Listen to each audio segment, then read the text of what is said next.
Tidaklah Allah memberikan kepada kita ujian kecuali salah satu alasannya pengen menghapuskan dosa. Idza kathurat dzunubul 'abdi wa lam yakun lahu min 'amalin liyukaffiraha fabtalahu Allahu bil hazan liyukaffiraha. Kalau seorang hamba banyak dosa dan dia enggak cukup amal untuk mengkifarat dosa-dosanya, Allah akan menguji dia dengan rasa sedih, dengan rasa kecewa, dengan rasa berat, sakit hati untuk mengkifarat dosa-dosanya. Itu yang kita bangun. Sehingga kalau ada masalah sama orang lain, kita memperbaiki diri dulu. Bukan sibuk dengan kesalahan dia terus menerus yang gak mau kita maafin. Misalnya ada teman kita nih, jadi clash sama kita. Hal pertama yang kita bangun, astagfirullahaladzim, saya banyak dosa nih. Tapi kan yang salah dia, ya. Tapi mungkin dia nggak akan mengatakan kalimat itu, nggak akan bersikap kayak gitu kalau kita nggak punya dosa. Allah sengaja mengutus dia untuk menguji kita lewat kata-katanya, lewat perilakunya, karena kita punya dosa. Jadi penyebab pertama diuji itu bukan teman kita yang salah, itu penyebab kedua.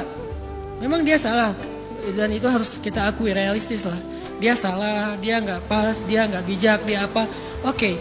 Tapi yang mentakdirkan dia salah kepada kita, Allah Subhanahu Wa Taala. Kenapa Allah takdirkan gitu? Karena kita masih punya banyak dosa. Allah kirim kita ujian, bisa manusia, bisa alam, bisa dalam diri kita sendiri.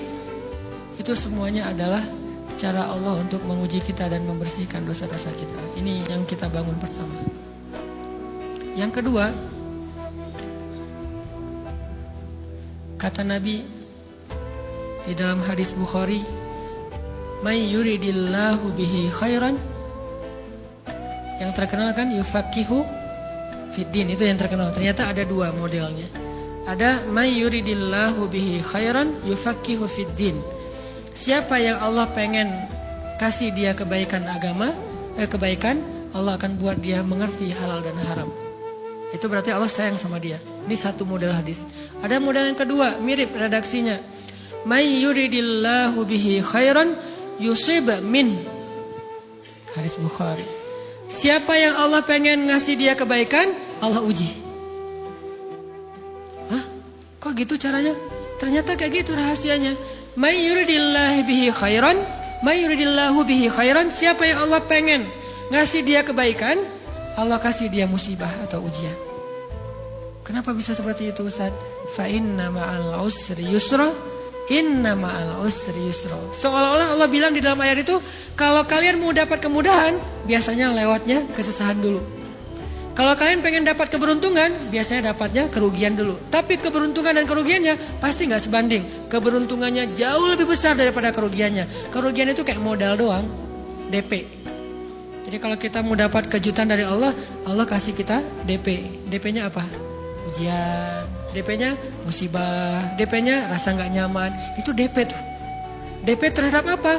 DP dari Allah terhadap hadiah-hadiah besar yang Allah pengen ngasih ke kita setelahnya. Cuman banyak orang yang menolak DP ini. Sama kayak kita misalnya. Kalau kita mau ngasih dia hadiah, kita kasih dia kayak kejutan dulu. Dia lagi ulang tahun nih, disiram air dulu. Setelah itu dikasih hadiah-hadiah yang mahal. Rela gak disiram air demi hadiah? Rela, udah siramin lagi aja. Kalau setelahnya ada hadiah. Yang kita gak rela, kalau setelah disiram, disuruh bersih-bersih sendiri dan gak dikasih apa-apa. Kan gak rela tuh. Berarti ini bab iman. Yakin gak kalau Allah tetap ngasih hadiah? Kan sabar dan iman itu ternyata tahu aman, kembar. Kalau kita yakin Allah ngasih hadiah setelah ngasih kita DP ujian, ya kita akan sabar. Gak apa-apa deh, bentar lagi mau dikasih hadiah, digini-giniin juga gak masalah. Dibully, diapain sama Allah, biarin aja. Ya Allah saya sabar, kan bentar lagi mau dikasih hadiah nih. Ini masalah yakin. Tapi kalau kita gak yakin, apa sih maunya Allah gitu kan? Begitu kalimat ini keluar, maka yang muncul setelahnya adalah mengeluh, berputus asa, dan gak akan sabar menghadapi ujian. Ujian, kata Nabi, may yuridillahu bihi khairan. Siapa yang Allah pengen kasih hadiah, siapa yang Allah pengen kasih kejutan, siapa yang Allah pengen kasih pertolongan, siapa yang Allah pengen kasih kebaikan, yusib min, Allah akan uji dia dulu. Ini sunnatullah. Sehingga kalau kita lagi diuji, Yang kita lihat jangan ujiannya, apa setelah itu. Gimana ngelihatnya Ustaz nggak kelihatan? Dengan mata hati. Istafti qalbak, tanya kepada hatimu, kelihatan nggak? Dengan mata hati. Gimana ngelihat dengan mata hati? Dengan iman, saya percaya Allah pasti ngasih kebaikan setelah ini. Orang Allah sendiri yang ngomong, nggak ada satu huruf pun di Al-Quran yang salah, apalagi satu ayat, apalagi 2 ayat. Fa inna ma'al usri yusra, ditegesin lagi, inna ma'al usri yusra. Tapi usr dulu, baru yusr. Dikasih kesusahan sedikit, dikasih kemudahan yang banyak. Dikasih kesusahan sedikit, dikasih kemudahan yang banyak. Ini yang kita coba bangun tajdidul iman, bangun memperbarui yakin. Sehingga ketika kita diuji, sedih, wajar. Mengaduh sedikit bukan mengeluh ya. Kalau mengeluh kan nyalahin Allah. Kalau ngaduh, yang namanya orang dicubit kan itu ngaduh. Tapi kalau apa sih maunya Allah? Nah itu ngeluh. Antara mengadu dengan mengeluh berbeda. Mengaduh itu manusiawi. Sedih itu manusiawi. Air mata bahkan bukan hanya manusiawi, itu rahmat dari Allah. Orang yang gak bisa menangis itu yang bahaya. Kalau kita masih bisa menangis, berarti kita masih peka hatinya. Bukankah anak kecil paling sering menangis? Berarti hatinya peka. Siapa lagi selain anak kecil yang paling sering menangis? Cewek. Cowok itu emang gak punya perasaan, makanya jarang nangis. Cewek dikit-dikit nangis. Jangan bilang, cemen banget sih nangis, cengeng apa. Enggak, karena dia perasaannya lebih peka dari kita. Itulah kenapa Allah menitipkan bayi kepada perempuan. Kalau dititipin ke laki-laki, hancur. Di balik kepekaan perempuan, di balik sensitifnya perempuan, di balik perasaannya yang luar biasa, di situ Allah Subhanahu wa taala menitipkan amanah, dia yang paling baik dalam merawat bayinya. Perempuan secara umum mungkin lebih banyak bicara daripada laki-laki ya.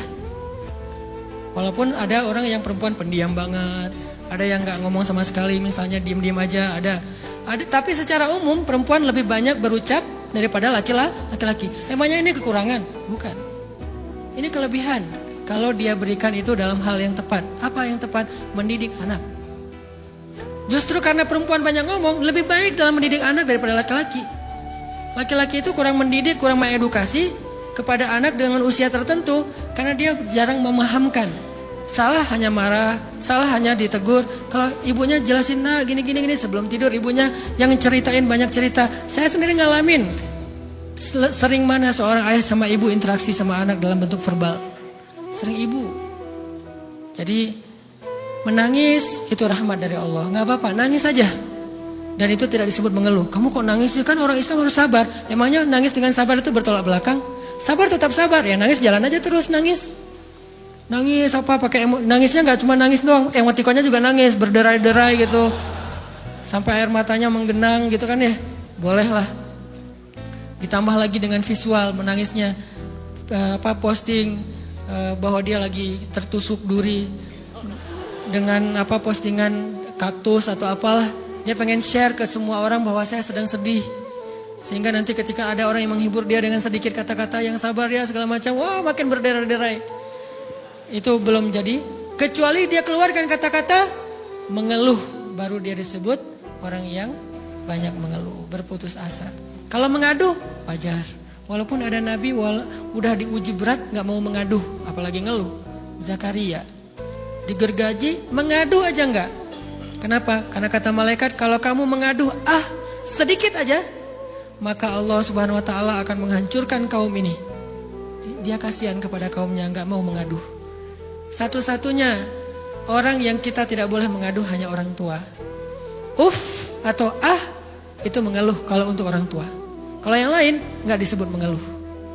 Kalau ke teman, malas nggak apa-apa. Jangan sering-sering tapi. Apaan sih? Ke teman boleh. Tapi ke orang tua, saja itu bukan lagi mengadu, itu sudah mengeluh. Khusus untuk orang tua. Kalau di antara manusia. Kalau kepada Allah dan Rasul, pastinya lebih dari itu. Ketika kita diam saja, tidak langsung beranjak sami'na wa ata'na labbaika ya rabbi wa sa'daik, enggak memenuhi panggilan Allah, itu sudah disebut bagian dari kufur ingkar. Tapi minimal kita mungkin masih mengaduh, kita masih menangis, kita masih lelah, kita masih merasa lemah, setidaknya kita tidak mengeluh. Kenapa? Kita percaya